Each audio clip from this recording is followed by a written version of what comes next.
because like something bad's gonna happen. Like what? You're gonna do something or play some stupid sound effect or I am not. or like do something crazy. And this is a Keith Giffen book again because we pivoted, and instead of going back to drug books, we decided to do a third Keith Giffen book, and As we should. And this one would make a lot more sense if we'd read the last two books in the right order.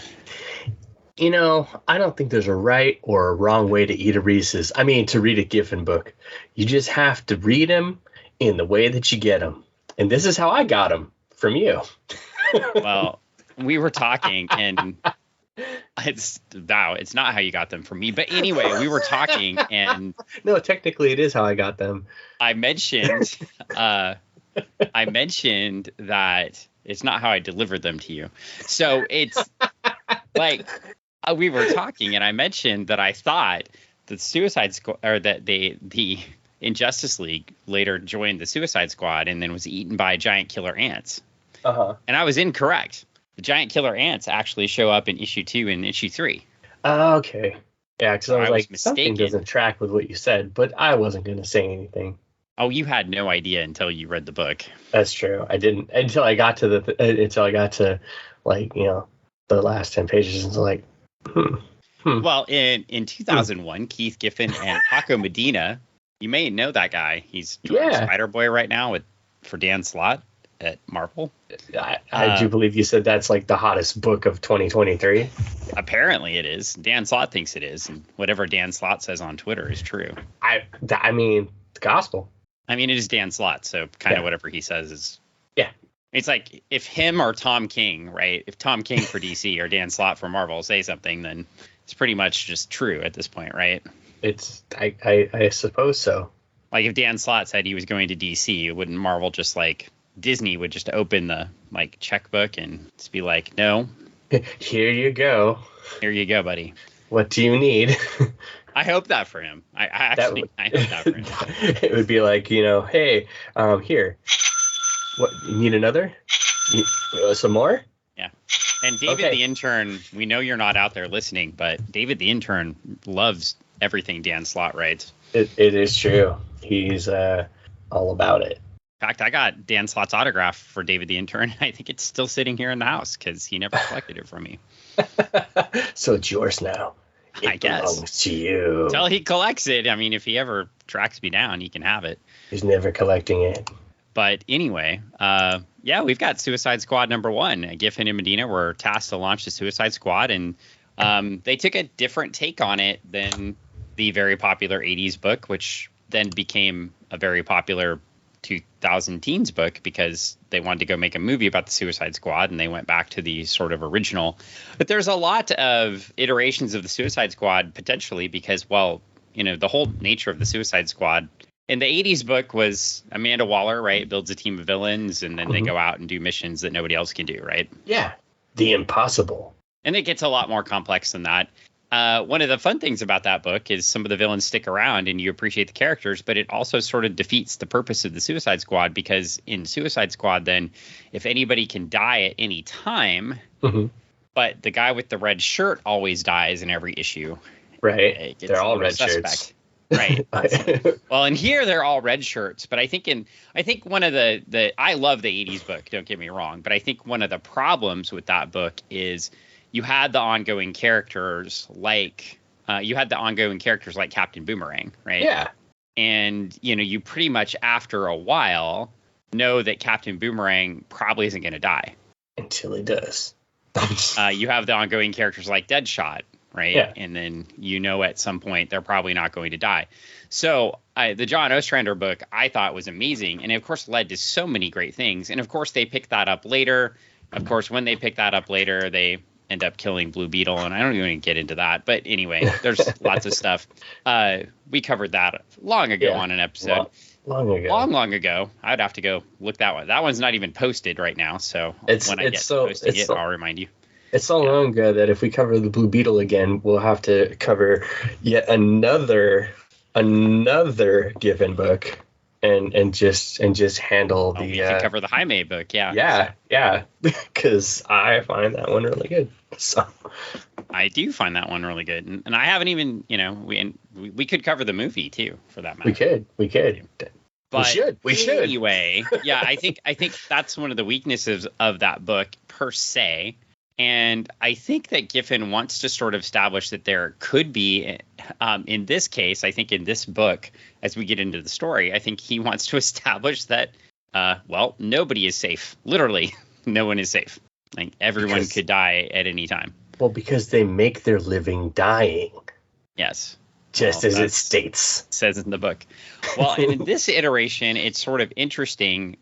We get on the first page, we get the Marvel lineup right on the side. Yeah, it's a Marvel lineup, or like a nice like Tales from the Crypt headshots, Yeah. The Crypt Legion of Superheroes. Yeah. Any big team book too, right? Gets these sort of lineups, but we've got a profile of Major Disaster, Clue Master, Clock King, Multi-Man, and Big Sur. And you may remember these guys. They were the Justice League Antarctica for a few pages, like 50 pages, right? 50 pages? It seemed that way. That book was a lot of pages. So many. And then Giffen's grabbing old friends and bringing them back. Yeah. And I want to say, if you followed Keith Giffen's career, him grabbing old friends isn't necessarily good for those old friends in the context of the comic book. Oh, that's not good. Now, he likes to kill old friends. Makes sense for a Suicide Squad book. So I don't even know what that noise was. So we've got a Major Disaster VidCam 1, and it's looks like we can see Multi-Man.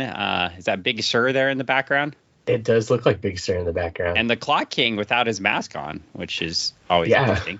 I assume that's him because he's got, and everybody's uniform. By the way, the Clock King's mask, Medina's costumes are already first page here. Medina's costumes are on point.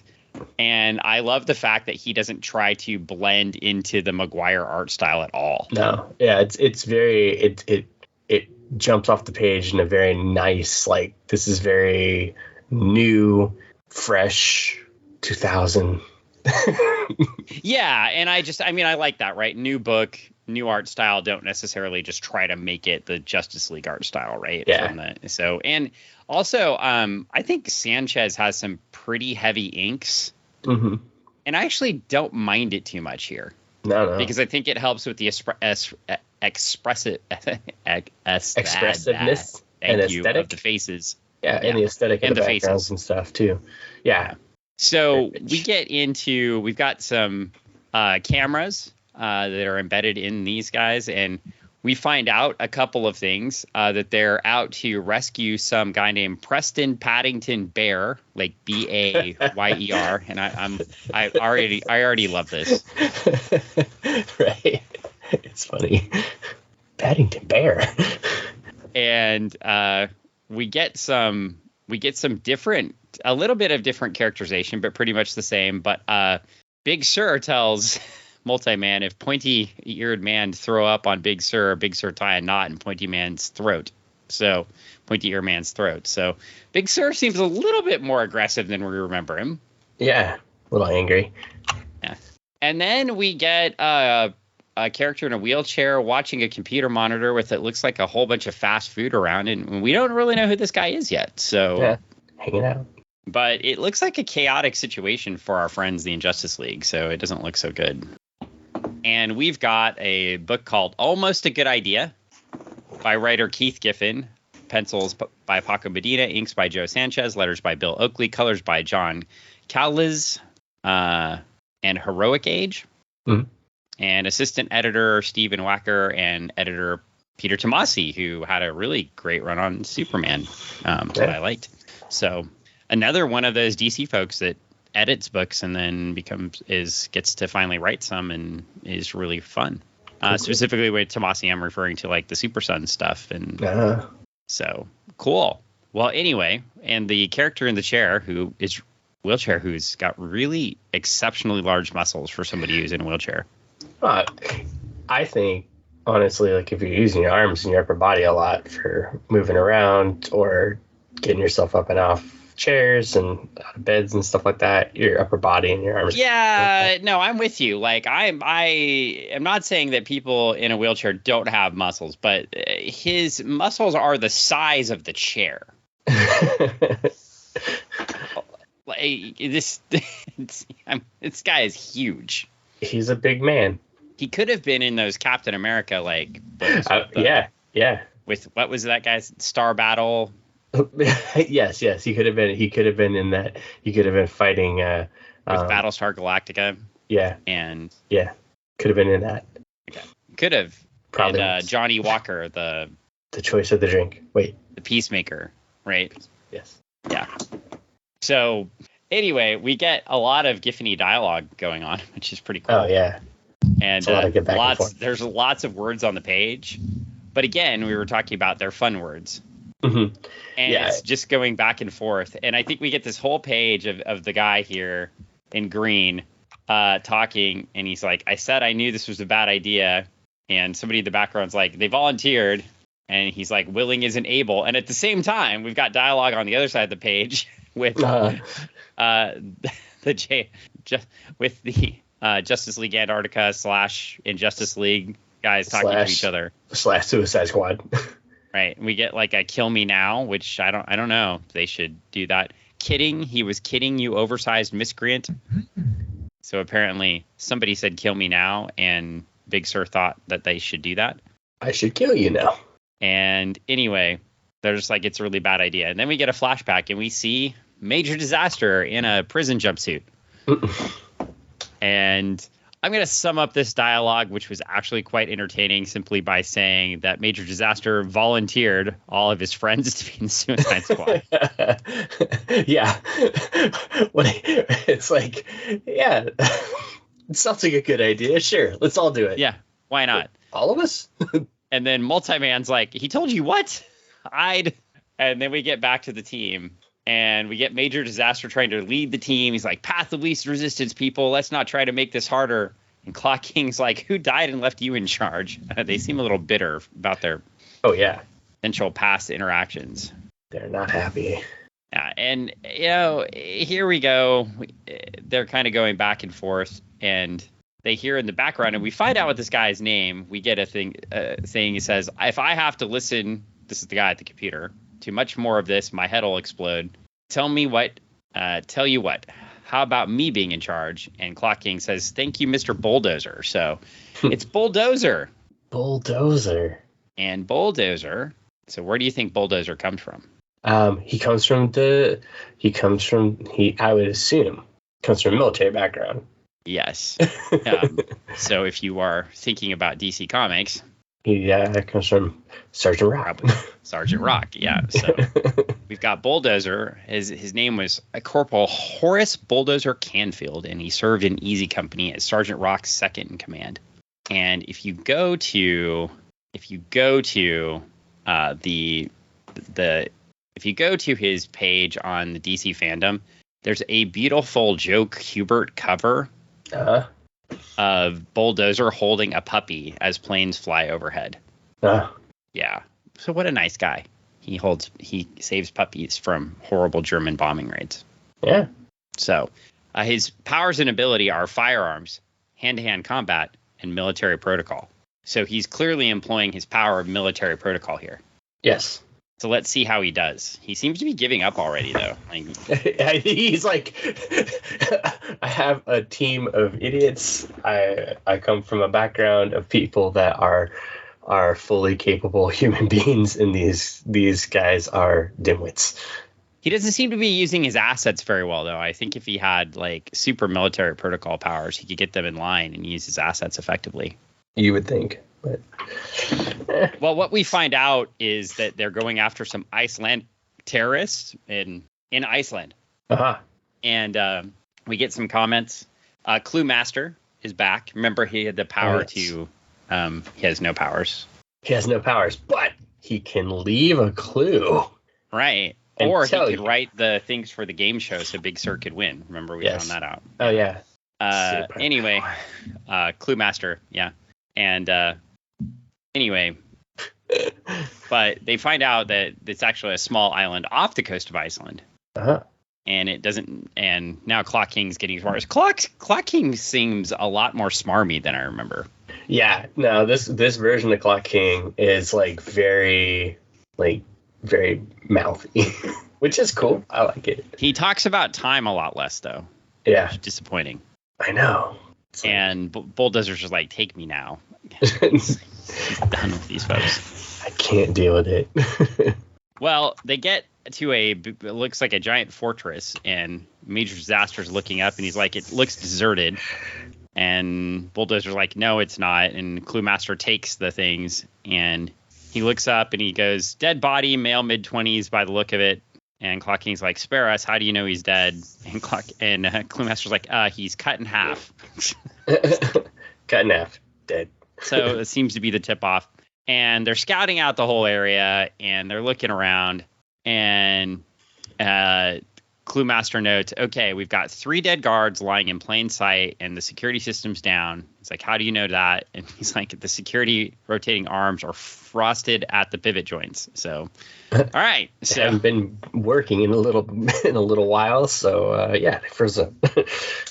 So nothing's working, and we get some back, and Bulldozer's like, the Cluemaster guy, doesn't he have a kid? And he's like, oh, well, what the hell was he thinking then? So that's always a good sign. Right.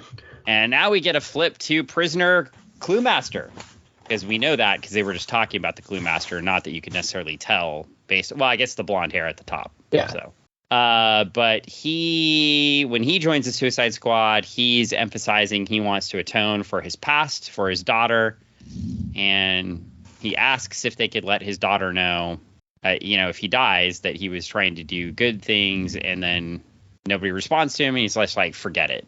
Okay. And so, with Cluemaster too, it's interesting because Cluemaster, they're making at this time a fairly big push for Stephanie Brown, because his name is Arthur Brown, and his daughter. And Stephanie Brown is Spoiler and Batgirl at various times. So they're just trying to push this new character who appeared in, well, not new character at that point, but had appeared in Robin. I say new character, but first appearance in 1992. So the character had been around for a while. When you were reading this, the character was slightly new to you. Yeah. Well, the character was nine years old, but I wasn't reading a lot of Robin and Batman universe books. Right. So I didn't necessarily know the long-term history of it, but so Stephanie Brown, long-term character, and so they're tying that back in. So you kind of have the touch points too, right? Because the Spoiler character wouldn't have existed when they did the Justice League Antarctica. You had a little bit in between here with the reveals and things like that, and so and then it's kind of a now this would be fun, controversial discussion, but a pseudo love interest of Tim Drake, but then definitely wouldn't be now. So. Yeah. Okay. Characters have evolved over time. Things change. Because writers change, and these are fictional characters, and they are what the writer writes them to be. Yeah. And by the way, if you don't like that, don't read the book. Don't read it. Things can change, and you can change too by changing the story that you're reading. Oh my God, they're fictional stories. Did you know these are imaginary fictional stories about fictional characters? I know. It's like, but if you get on the internet, it's like you've destroyed somebody's childhood when you write a story. Batman's not real? Shut up. Yeah. Superman's not real? Oh, Superman is totally real. Don't blaspheme. Okay.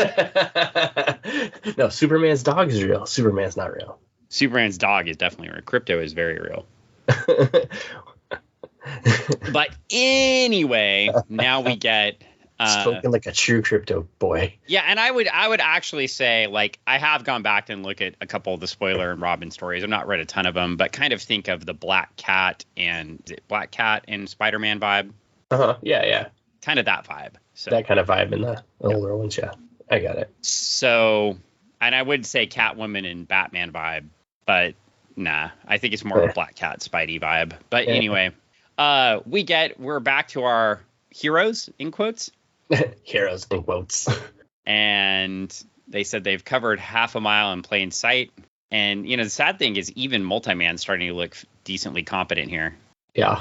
So, and they get some information, and it looks like it says something about the Foresight Foundation. And they're like, Mr. Bulldozer, are you getting that? And Bulldozer like, do you want me to respond? He's like, no response. And so he says, let's stay focused on the mission. So he doesn't give them any information about it. And Clue Master's like, something is starting to feel real familiar. And Multi-Man's like, familiar? Like, what? And they're all just kind of looking around. And then this kid in overalls just starts walking out. And Big Sur is like, hey there. He's like, hello, little boy. Are you losted? And they're trying to figure out what makes things look so familiar. And they're timing everything out in the background. They're not really paying attention to Big Sur. And the child says, I'm a popper. Like, a popper? What's a popper? And then it explodes, and Big Sur is dead. Oh, no, not Big Sur.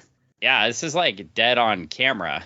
Yeah. Like dead on page, right? Dead on page. Like, very dead. Like, yeah.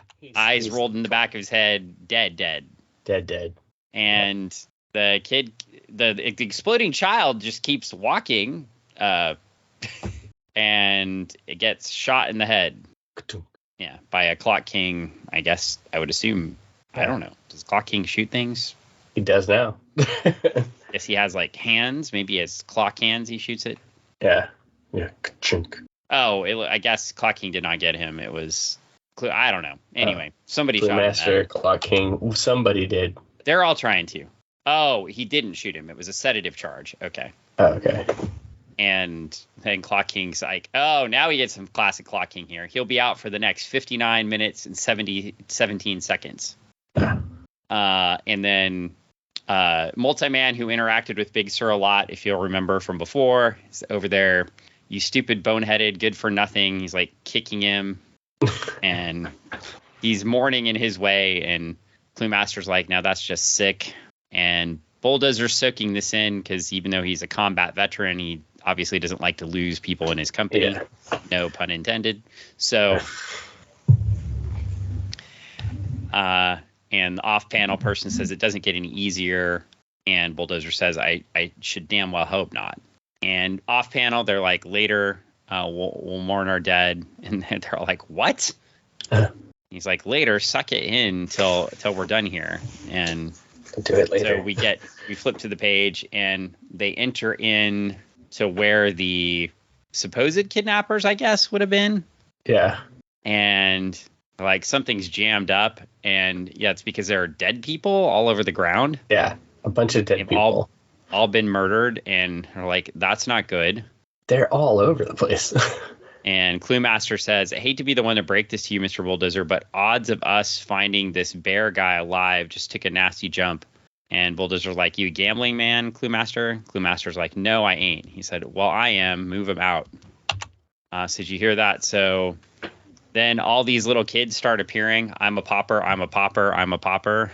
Oh, no. And he said, not good. And Multi-Man says, no, my new powers just arrived. I think I can cut our problem down to size. And whatever his new powers are, all of the kids just drop down. Yeah. Does he turn and they're like, finally, after all this time, something useful. So he's all offended. Trust me, I've read many issues with Multi-Man, and at no point were the powers that he got actually useful. So, all right. I mean, it may have happened once, but I certainly haven't read an issue. You never saw it. And Bulldozer's like, just when you think you've seen it all. And we get a guy with glasses on sitting in a chair. He says, company. And Major Disaster's like, oh, wonderful, just wonderful. And there is a big, giant red thing. Yeah. With eyes and a nose. And it looks like it looks like if you made a Furby out of SpaghettiOs, which I saw a picture of on the internet today. And it looked scary and delicious at the same time. Not that this looks scary. This looks scary. This doesn't look delicious, but it does look like Furby covered in Cheerios to me. Well, you're like, oh. Well, this good villain with his SpaghettiO furry goes ahead and tells us about his plot. So he says they weren't children; they were organic constructs. If that makes you feel any better, her attempt, okay, so at providing family, for lack of a better term. And Clue Master's like, your lady friend have a name? And we hear wife as a, I guess, psionic shout. And he says, Eve seems to be under the misapprehension that she and I are husband and wife. He's like, Eve, he said, our first attempt at cloning a metahuman from a genetic blueprint of our design. A modest success. Okay. So we've got a cloned metahuman. I'm not sure who they cloned. Someone. And that metahuman creates little kids that blow up. Yeah. All right. Great. Well, he says, there, you see, manufactured from her mass little more than fleshy automatons. Shrink them all down. Let the eggheads deal with it. What? Shrink them. He's like, you don't have to tell me. So he tries to shrink all the little things, but he gets shot. So Multi-Man tries to shrink them again. He gets shot. And the guy says, did it ever occur to you that she wouldn't have sent the children to abduct me? Should I even have to ask that question? So he's trying to protect his creation. Mm-hmm. Yes. And murders Multi-Man. So 2 down. 2 down. And the art here is really interesting because I don't know. How do you feel about these off-screen shooting and stuff, but then just people falling down? Do you think they had to do that because of the comics code? Probably. Because I'm going to say this. Believe it or not, this book has a comics code authority stamp on it. I think they had to do that because they've got, I mean, obviously, we see a bunch of shooting, there's like in the next page, just like guns, people with guns, muzzle burst, it looks like, and people getting shot, but you don't see, it's like they're not in the same panels. So it's all happening, but it's not in the same thing. So yeah, I think they had to move it around so that it's not, so you're like, what's happening? Oh, that person got shot. From where? From who? Well, we can't tell you who or how, but we can tell you they got shot. Yeah. Well, in the next phase, we get the guy, so the old man. He's like, unfortunately, she's never seen a James Bond movie, and Clueless. Major Disaster's like, what's that supposed to mean? And Cluemaster's like, means she's not going to waste time talking. And then all of these stabby things start flying through the air, and down goes Clock King. Like, they're going fast now. It's not going, I don't even know where these stabby things came from. I don't know. Maybe they came from her skin. Right? Yeah. So yeah. It came out of her. So now we get some word balloons for word balloons coming from Major Disaster. He says, all jumbled in my head. Cluemaster, he saved my life twice, I think. He was supposed to do that. I mean, Suicide Squad and all. Or was he supposed to do that? Suicide Squad and all. They weren't kids. I don't think I could live with myself if. And he gets told not to think about it. It's like, right, focus. Look, they're all dead. All right, Multi-Sir, Clock, and Cluemaster. I know his goddamn name. You don't have to tell me. And is there anything else you can tell us? Says, tell you that bear guy, they came down so much smarmier. You ask me, wasn't worth it. And he gets asked, do you remember triggering the earthquake? And he's like, no. He thought it was funny that some pathetic creature he created would fixate on him like that. He wasn't worth it. Oh, and I don't care what you heartless scum say. As soon as I cut loose, I'm hunting down Cluemaster's kid and telling her dad died a hero. It's a crazy page of just action and everything, and just everything going on. Well, and also, too, I think, like, Major Disaster's powers are really hard to draw. Yeah. Right? I've seen, like, in the past, sort of like a sort of circular thing sort of come from his head. Kind of like how they would render, what is wrong with my brain today? Not Cyclops' brother, Havoc. Yeah. How they'd sort of render Havoc's powers. So same kind of idea. Different power set, but same Havoc created. No pun intended. Right? Yeah. And so they're trying to display an earthquake. So you just see everything like falling down around him. I think the page is really neat. It is neat. It looks super cool. And this Medina art is crazy. Like, there's stuff happening everywhere. And it appears that Cluemaster dies. I will say that Cluemaster is the only person that doesn't actually die on panel. Like, it looks like it, but you don't see a dead body. You don't see one. So I think they leave that open a little bit on purpose, just in case they want to use the character again. And spoiler, they do. So he didn't die. I'll also say, if you look at the notes, it was Multi-Man's apparent death as well. It says in the notes, but that one doesn't seem so apparent. So I would say somebody decided that they wanted to use Multi-Man again, so they brought him back. We will use Multi-Man again. That wasn't one I ever thought they'd bring back. As they were kind of going through the characters in here, I remember reading this the first time, and I was like, man, they're doing a lot with Cluemaster here, and then they're going to kill him off at the end of the story. That kind of sucks. Like, oh, why would you do that?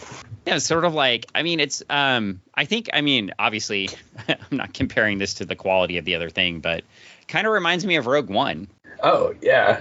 I mean, how the story is constructed. Yeah. To build up to building a team to just basically have them all die. Yeah. I mean, they're trying completing. to get to care a little bit about them. Yeah.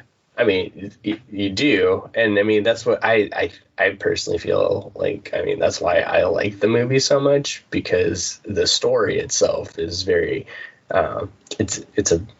even though it's a space story, it's very human, right? I mean, there's a lot of emotion that goes into all that, into the storytelling that's going on.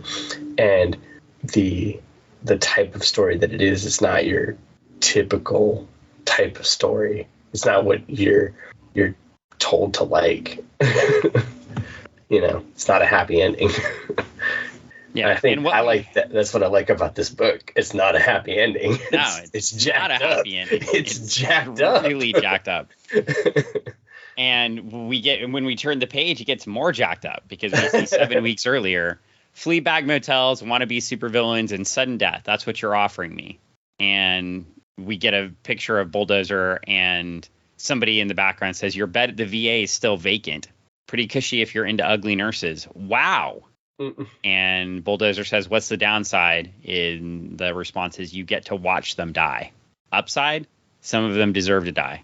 And Bulldozer says, nurses are ugly, so how many times does this make it you've been assumed dead?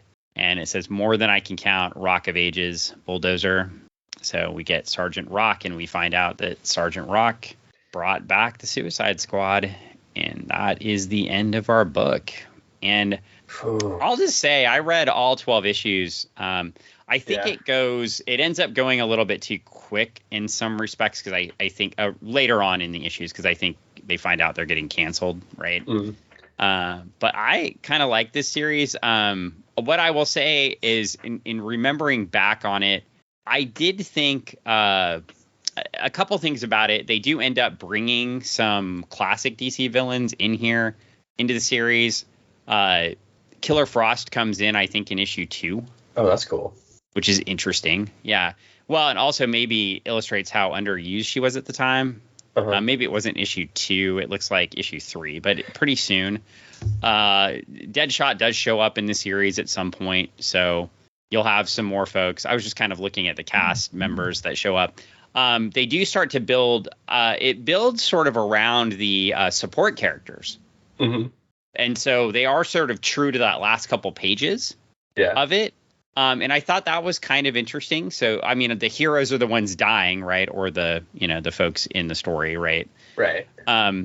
But theoretically dying. But you've got the folks back that literally, like he promised, you get to watch them die. So it was interesting. And I thought it was an interesting series. I enjoyed it, but then I thought they had to wrap it up too quickly. It gets into a little bit of Sergeant Rock stuff at the end of the series, in issue like 11 and 12. But I would say if you're going to go back, it's one that's worth a read. I would just also say I was disappointed that they chose to only make it a 12-issue arc. But then again, I don't think it was selling particularly well. So that's probably what happened. And I think that, part of the problem was, it's that classic thing we were just talking about, right? Reader picks it up and they're thinking they're going to get the John Ostrander Suicide Squad. Mm-hmm. It's the Keith Giffen Suicide Squad. And people are like, yeah, no. What is this? What have you done? We've given you something different, and we think you're going to enjoy it. I don't enjoy it, but I like it. Give me more. But the art's crazy. Yeah. Good. And Paco Medina draws all 12 issues, I think. Okay. That's cool. So well, we'll enjoy it for 11 more issues. Yeah, we're not going to cover this for 11 more issues. Oh, This is going to be our last one. Oh, Dan, you can't tease me like this. I didn't tease you, though, so I did do you a favor. I went ahead and in our shared folder, I put all 12 issues in there for you. So if you want to keep reading, you can keep reading. This is the last one we're going to do on the podcast, though, because this is our last sort of. I just wanted to bring, I wanted to grab. I think we talked. First off, we talked about. I mentioned the book, and I thought it was the ants, and the ants were in issue 2 and 3. So we had to read 2 and 3 and talk about that, so we can get. You can read about the ants. No, we don't have to do this. I don't always have to be a completist. You talked about it. We have to. Yeah, that's not true. So I can actually show some self-restraint, but when you're looking at this too, I think one of the fun things about it is a different take. I also, I thought we'd get to see the sort of wrap up of the Justice League Antarctica. And I think sometimes too, I think it's fun to grab a book that somebody wrote that you enjoy that maybe didn't receive great critical success or great sales success, but I still really enjoy the book. And I feel like it was a take on something that gave, provided the opportunity to introduce some new characters and try them out. Right. Oh, definitely. It like we were saying earlier, it has a lot of great things that make this story you want to read it. And even though it's like, oh man, they all die, but it's like, well, what's going to happen next then? That's where I'm at. I'm like, what's going to happen next? Dan, what's going to happen next? Damn you. Yeah. And I think, when you think about too, getting to read some stuff that's some early work for an artist is kind of fun too. So now if you want to see how he evolved, and I know the Spider-Boy stuff looks similar, but different. It looks smoother. Similar, but different. Smoother. And you can definitely tell it's the same artist. That's for sure. But yeah, take a look. Follow Paco Medina's work too. I think it's worth taking a look at. But I want to go ahead and wrap this one up. I don't know. I think people are going to be disappointed because I wasn't super sad reading this one. You weren't super sad. Besides when Clue Master died. I shed a couple tears. Clue Master, why? You didn't care about Clock King. You're like, whatever. You didn't even care about when Pointy Ears died. And when Multi-Man died, I was happy because I hate that character. I think you should kill him for every time he changes personality. What about Big Sir? I cared about Big Sir. Did you? Big Sir is one of those characters too. Like, how invested can you get in the character? It's not like they ever gave the character much depth. He carried the raft all the way from the beach, Dan. They didn't give the character a lot of depth. He didn't need to, but he did because he was afraid somebody was going to steal it. I think they were trying to do that with Clue Master, though, right? Give the character a little bit of depth. Depth. Yeah, same thing. A depth to his death because he's got a daughter now, and he's doing this because he's signed up for this because he's trying to do right by stuff or whatever. And I mentioned before too, Major Disaster is going to get a run with the Justice League in the main book. So they're trying to build up this character who. I hated the new costume they gave him, but you didn't like it? The Justice League. No, this costume was fine. This costume was fine. Another costume where he's wearing a giant trench coat around. Oh. Kind of reminds us of our friend the bad Lobo, Sad Lobo. Sad Lobo. Captain America books. Crappy Lobo. Yeah. Crossbones. Yeah. Crappy Bane. Whatever. Crappy Bane. Bane came after him, we discovered, but yeah, so I liked it. But yeah, again, too, I think it's good because, he gives, the character will show up a few more times in this book, but they're also setting him up for a run in Justice League, and interesting to see what they can do with a probably overpowered character, right? Like, what is a power like Major Disaster? I can cause disasters. Good God. Okay. That seems like a little bit overpowered, and I'm not really sure how that works, but okay. Seems like a lot. So, fun, interesting book. And, I think we decided that next time we might read some Destroyer Duck. Destroyer Duck! Angriest Duck. You seem, I bought a book from Tomorrow's for Greg and never remember to give it to him. So I finally gave him the PDF of his own book. And he read it, and I haven't yet. And you say... I say it's a fun read. It's absolutely bonkers because you've got it's bizarro Howard the Duck. That's the best way to describe it. It is a lot.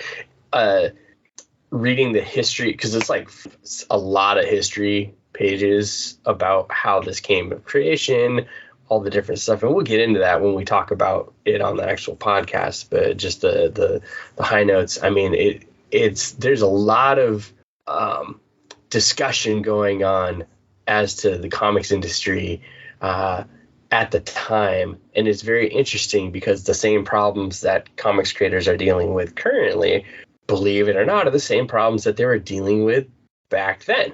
So it's not anything different, folks. Are you going to give the rough sales pitch, right? Like Steve Gerber creates Howard the Duck. Yes. Steve contracts with Marvel. Yes. You go ahead. And they wouldn't release his character rights to him. So in his own way to get back at them, he creates Destroyer Duck, which is this amazing story. And the really crazy thing about it is another guy who wanted to get back at Marvel and DC drew the book. And who would that be? Some unknown. No. Unknown, No. Unknown. The king himself. Yeah, Jack Kirby. Does the pencils on this book. So it's nuts. You've got two folks that are fed up with the big two, and they decide to go create this book. And Tomorrow's put out a hardcover about a year ago, I think.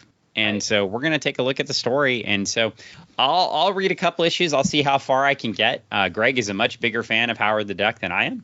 I will tell you the best part about this is to read the scripting and the dialogue that goes back and forth. Like you can see in the script, all the discussion, or like the one-sided discussion going back and forth to Kirby of like how he's feeling, like this is what I want. And it's like, oh my God, this I love how he wrote the script to him, because it's like, here you go. This is what it is so gold. It's just, there you go. It's a real fun read. It's like, I can't, it's like when you put Mentos in a Coke. Okay. Explosion. well, with that description, we'll see how far I can get into this book. And we know Greg likes it. We'll see if Dan likes it. And we'll see if Greg's the only one talking after I pass out halfway through the episode trying to figure out what's going on in the book. Oh, you'll be able to follow it. It's crazy. Well, we're about to sign out of here. I know you have a Kickstarter to promote, but it's not yours. It's not technically mine. It's John Horsley's, the from the mothership here at the Spoilerverse. But I edited the issues that consist that make up this John Lee Non-Lee issues 1 through 5 collected book Kickstarter that he's put out for the John Lee Non-Lee series, or John Lee Non-Lee. After working on this for 6 months, I still don't know. And reading, I've known about this book series for how long? I've known John since 2014, 15. I've known John for a long time. He's had these books, little zine style books and stuff like that, or I printed this comic book, and it was one of those things that he always wanted to put out. Well, this is his big, I'm putting this out, and you can go check out JONLYNONLY at Kickstarter and check that out. It's the elevator pitch is South Park meets Trailer Park Boys and has a baby, and it's called John Lee Non-Lee. And if that kind of humor of those two things is what you like, you're going to like this kind of book, because it is very much, some of it is of its time, but a lot of it is like, oh, hey, no, it is dead on funny. So. And of course, he helped us get our start from the mothership, the Spoilerverse. Yes, the Spoilerverse. Country. Yes. And so we always appreciate John and Kenrick for getting us a start. And then also, you have announcement for one of your own books. Oh, no, I don't. Oh, I'm looking at it right here on Amazon. Well, I am not able to talk about it, so. Oh, well, okay. Well, I will not let you talk about the book I can purchase on pre-order on Amazon right now that would be delivered to me on March 6th. The worst part is I haven't got the green light to talk about this book that's on Amazon. Well, that's crazy because it's right here on Amazon, and I can see by Greg Smith and Michael Tanner, illustrated by Gabriel Gomez. So you can't talk about it, but I can. It's right here. But I won't say what it's called. I'm just saying if you went to Amazon and you search those authors and illustrator, then you could find this book. That's true. But if you did a backward search for Junior Braves and related things to Junior Braves by the creator Greg Smith, you might find the book. Easter egg! Well, could also just drop a link to this page that you can't talk about. Yeah.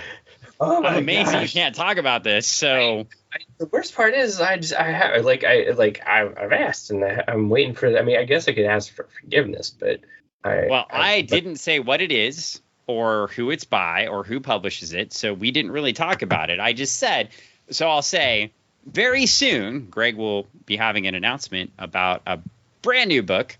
Written by him and his co-author at Junior Braves of the Apocalypse, Michael Tanner. And so look out for that soon, coming from Greg. And I'll just say I'm looking at it right now, and it looks super cool.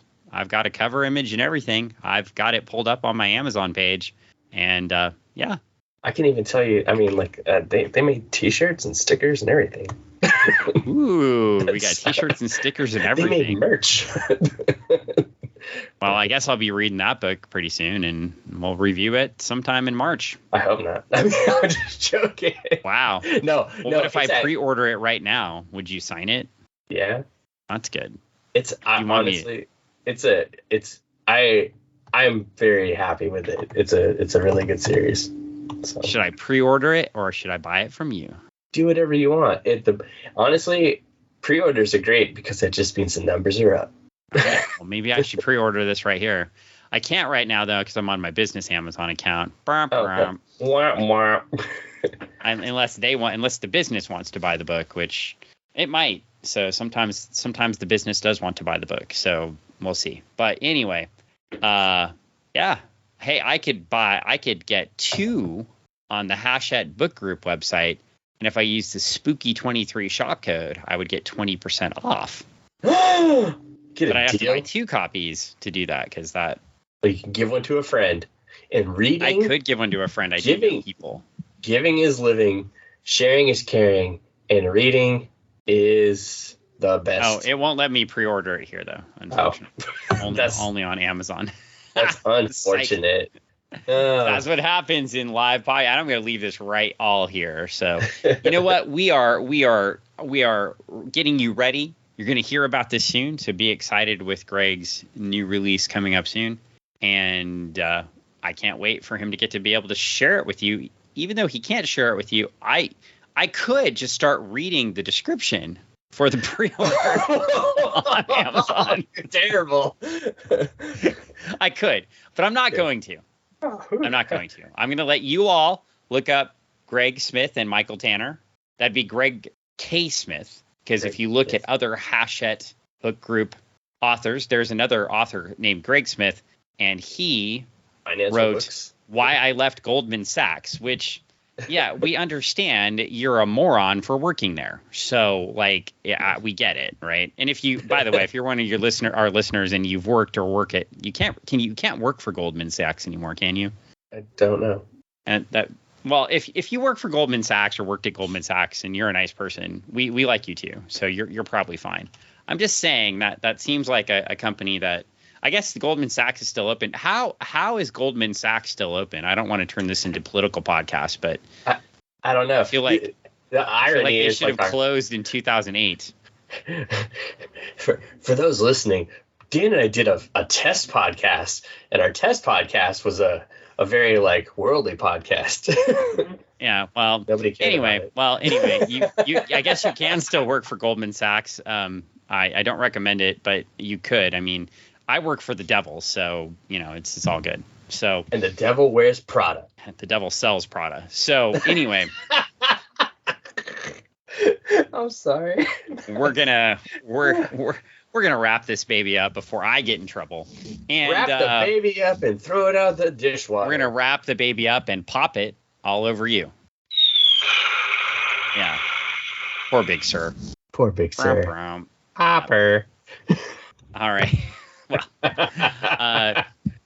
All right. Well, I smiled a little bit more after we got out of that book, and it's a good book. And I will say, a 12-issue series worth grabbing. I know you can I think you can grab the whole thing as one trade. So, anyway, if you're into it, go read it. And we'll get out of here, and we will see you next week.